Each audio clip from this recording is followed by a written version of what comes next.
Fala, família da Natação Criativa! Quero agradecer mais uma vez a sua presença no nosso canal de podcast.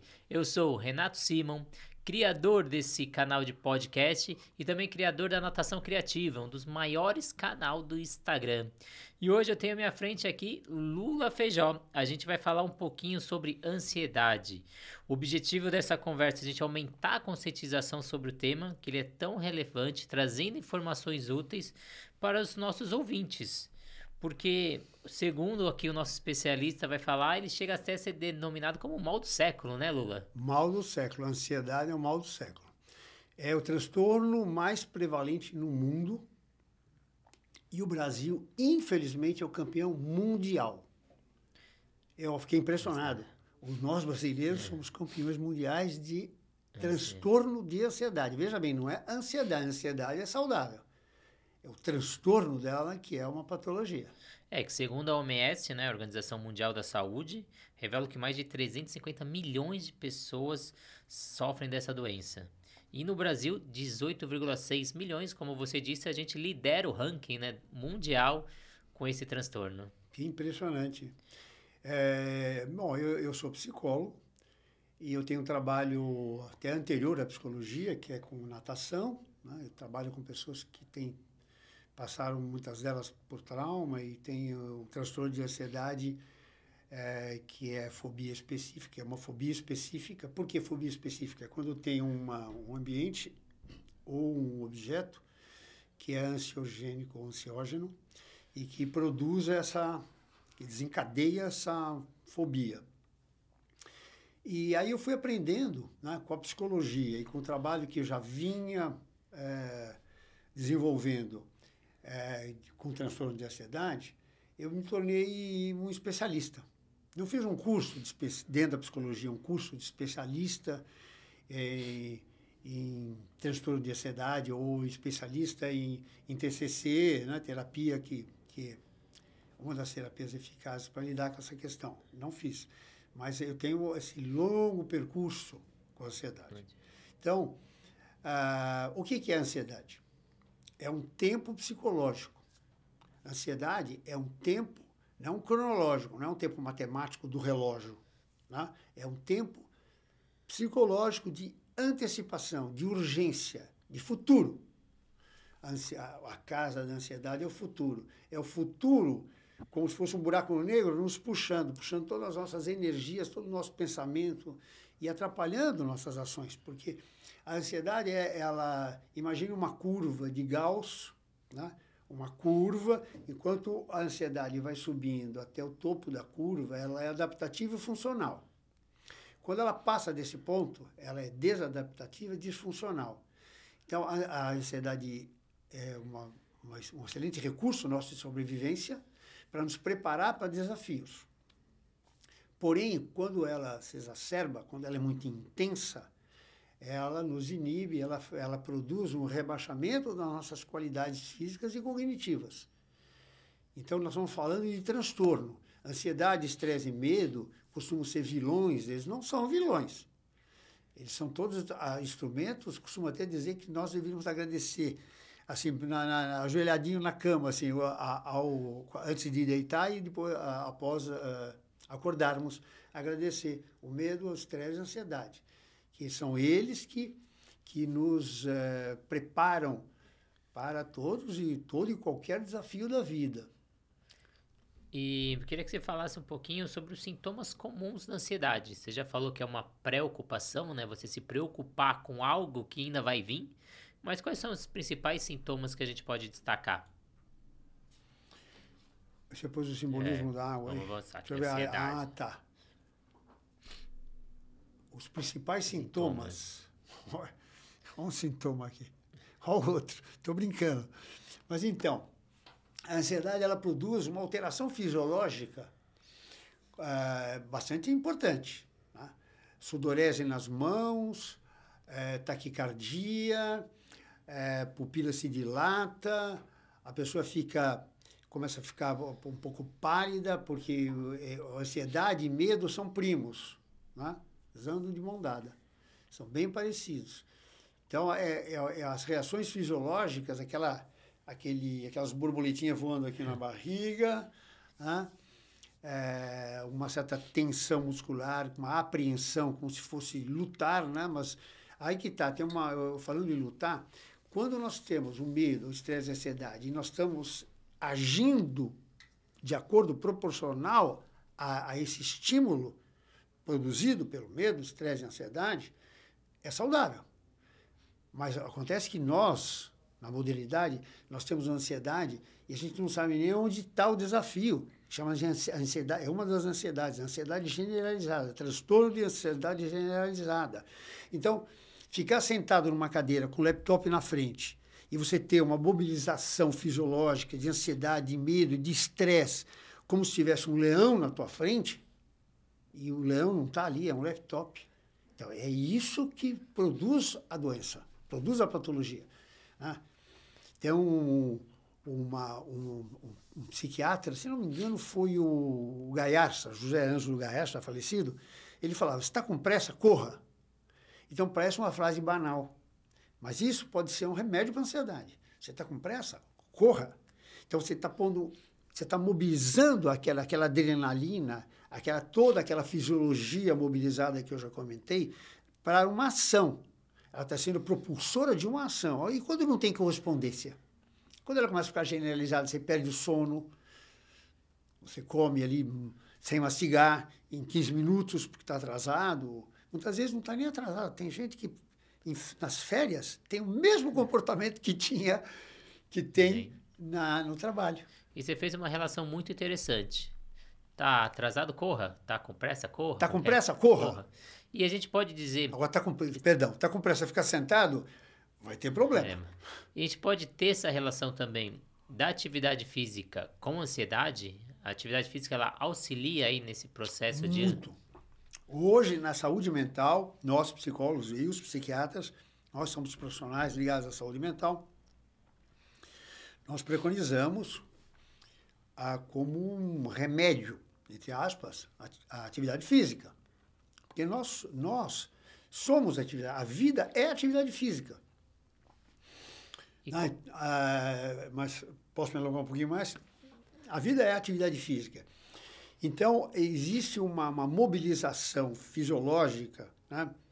Que, se vocês quiserem se aprofundar nisso, é só fazer uma pesquisa na internet, o que acontece, né? Quais são os ganhos fisiológicos, quais são os ganhos psicológicos, né? A mobilização de neurotransmissores, né? Como, por exemplo, a endorfina. Tem um outro que eu não sei se eu vou lembrar. Tem um outro que agora está sendo pesquisado agora. Infelizmente, eu não vou lembrar, mas tem um outro neurotransmissor que é mobilizado no exercício, que é, como eu disse, um remédio, né, que vai compor todo um atendimento, né, digamos, para pessoas que têm transtorno, que têm algum tipo de transtorno. Se eu não me engano, é irosina, né? Irosina. É irosina. Então, a atividade física, sim. Está quase como carro-chefe já. Inclusive, tem um psiquiatra, Marco Antônio Abud, que ele cita uma pesquisa que ansiolítico, agora não se usa para ansiedade, se usa o antidepressivo mesmo. Né? O antidepressivo, comparado com o efeito da atividade física, é praticamente igual e não tem recidiva. Então, quando para o remédio, você tem uma recaída. Com a atividade física, lógico, tem que continuar fazendo, né? Mas, assim, não é um remédio, é uma maneira de viver, é um modo de viver. Então, a pessoa vai ter uma continuidade de saúde, de transformação da sua maneira de viver, através da atividade física, muito mais eficaz e sem psicofármaco, sem medicamento, sem químico. Tivemos diversas pessoas que sentaram... Químico de fora para dentro, né? Exógeno. Tem químico endógeno. Tivemos diversas pessoas que sentaram nessa cadeira de estar sentado, que falaram do benefício da atividade física para diversas doenças. A gente teve um rapaz, o Igor, que falou da importância da atividade física na prevenção do Covid, ou até mesmo para potencializar os efeitos da vacina. A gente teve a Michelle Wada, criadora do movimento Médicos Atletas, que é um movimento que promove e ela estimula a atividade física como prevenção e até cura de algumas doenças. Então, uma área médica ali com um movimento muito interessante. Para quem não conhece, vai lá no Instagram, @médicosatletas. E eu queria que você falasse quais são as principais causas dessa ansiedade. O que pode provocar essa pessoa que está em casa com ansiedade ou conhece alguém? Causas de ansiedade são várias. Como eu disse, se você não vive no presente, você vive projetado para o futuro, você vive querendo antecipar as coisas, né? Se preocupando, você vai deflagrar você vai mobilizar todo um preparo físico / psicológico. A gente não temos essa separação, essa dicotomia de cabeça e corpo e mente, né? A gente usa essa explicação de forma didática, mas nós, como ser, né, nós estamos nos preparando para uma ação que não vai acontecer agora, ela vai acontecer depois da manhã. Eu vou fazer uma entrevista de emprego, eu tenho um vestibular, eu tenho um podcast, né? Então eu já perco o sono 3 dias antes. Então, a pergunta, repete. Eu queria saber quais são as principais As causas. As causas então, da ansiedade. A causa da ansiedade é não viver no presente, não se ocupar, é se preocupar. Então, e dentro desse contexto, quando a gente não está presente no que a gente está fazendo, nós estamos nos dividindo, né? Alguém que está aqui, mas ao mesmo tempo que está num futuro fictício, numa projeção, né?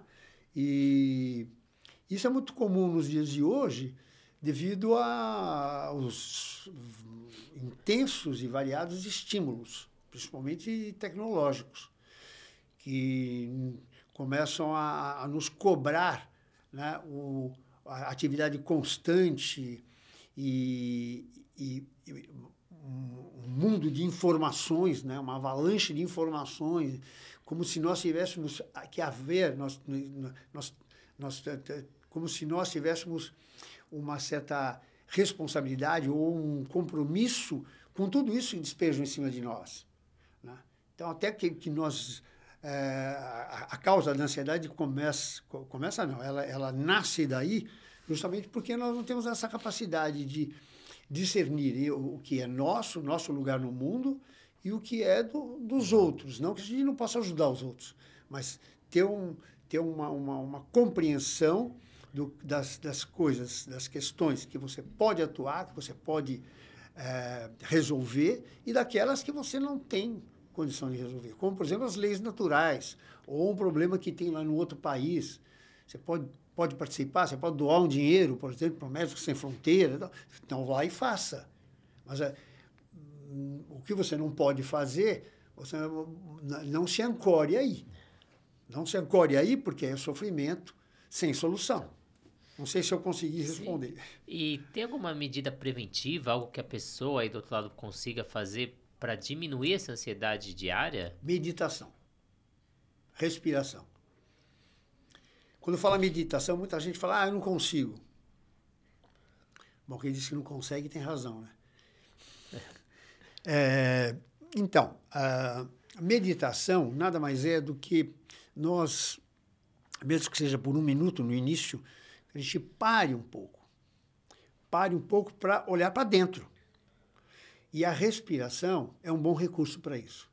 Observar o ato de respirar, vai ficando íntimo do ato de respirar, inspiração, expiração, o ar que entra e o ar que sai é purificação, o ar que entra está trazendo vida, está nos vitalizando.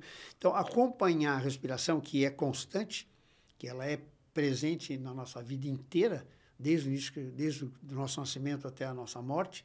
Quando a gente nasce, a primeira ação nossa importante é uma inspiração. Os pulmões estão coladinhos, a gente nasce e inspira. E a última coisa que a gente vai fazer nessa viagem aqui terrena, de vida, né, é uma expiração. Não sei se você sabe, né? Quando a gente falece, a gente expira.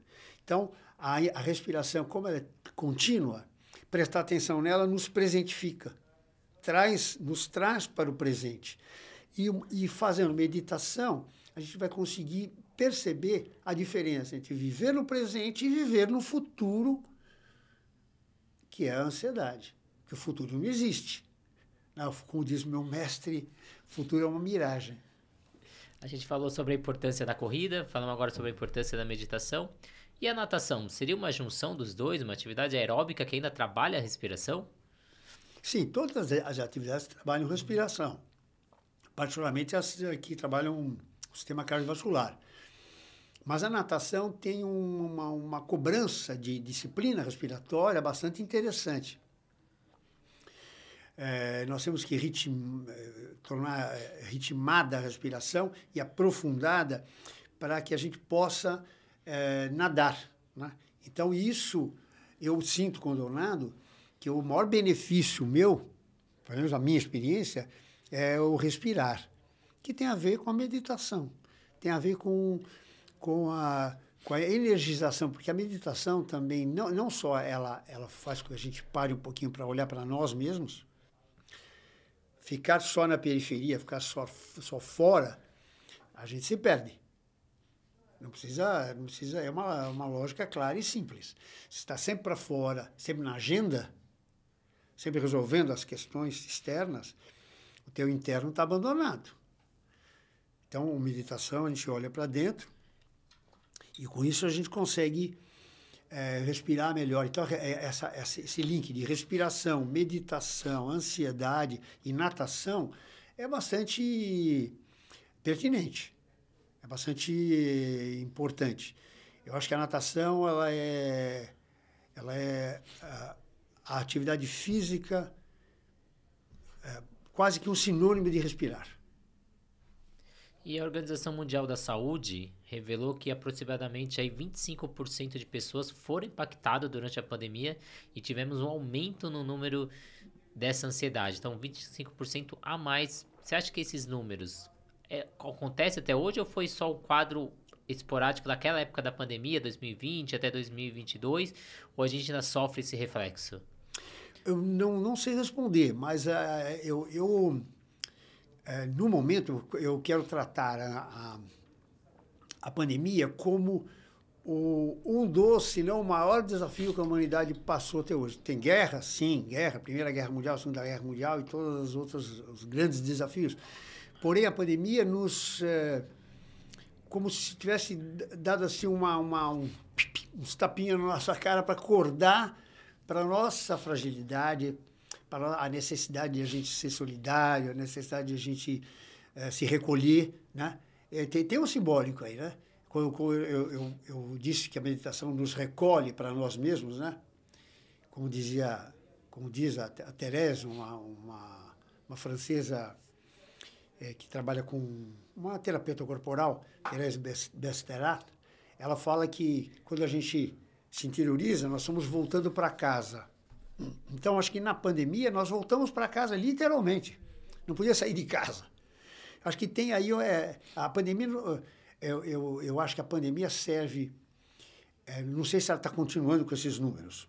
Porém, eu acho que sempre ela vai continuar com algum número, porque ela foi um chacoalhão que nós tomamos. E estamos tomando em certa medida, porque ainda tem. Né? Eu já tomei 5 vacinas. Você tomou quantas? Também 3. Então. E já tive Covid. Então, é isso. Tem a ver a ansiedade com a Covid? Sim, tem a ver a ansiedade com a Covid, porque a Covid ela ficou ameaçando. E continua ameaçando. Então, o que é ameaça? É futuro. Está ameaçando, estou ameaçando. Quer dizer, pode acontecer. Aconteceu comigo uma vez, será que não vai acontecer de novo? Então, a ameaça presente e perene, né? É um gatilho para a ansiedade. Temos que a pandemia está tentando nos ensinar o que está sendo tratado aqui com relação à ansiedade. Autoconhecimento. O que é a pandemia geral? O que é a nossa pandemia? O que foi a pandemia para você? Não tem nada mais importante do que a pandemia nos jogar para nós mesmos. que eu faço na minha vida, como eu sou delicado, como eu tenho que cuidar da minha vida, como eu tenho que lavar minha mão, como eu tenho que tomar cuidado onde eu toco. Né? Isso tudo é autoconhecimento. Então, eu acho isso que é a grande importância da pandemia para mim. E você acredita que a gente não dá a real importância para a ansiedade? Porque a gente tem vários graus de ansiedade e alguns que a gente consegue conviver no dia a dia e às vezes ela aparece, ela some um pouco. Então a gente não procura um especialista, a gente acha isso normal e vai aprendendo a conviver com a ansiedade, porque não é aquela doença que eu não consigo me deslocar ou eu tenho alguma dor maior. Você acha que a gente não dá a devida importância e isso impacta o resultado das pessoas no dia a dia? Sim, sim, mas é fácil perceber quando a ansiedade não é funcional. A ansiedade começou a atrapalhar, então ela está já entrando na seara da patologia. Então, é importante que se procure um profissional, sim, ou se não for tão intensa, que procure atividade física, escutar uma boa música, procurar frequentar a cultura e arte da sua cidade, né, ter um relacionamento mais íntimo com os amigos, né, trabalhar como voluntário, dar um sentido mais humano para as nossas vidas, ajuda a nós controlarmos, né? A gente gerenciar os estados ansiosos. E é aqui que a produção, na mente que nós produzimos esse fenômeno.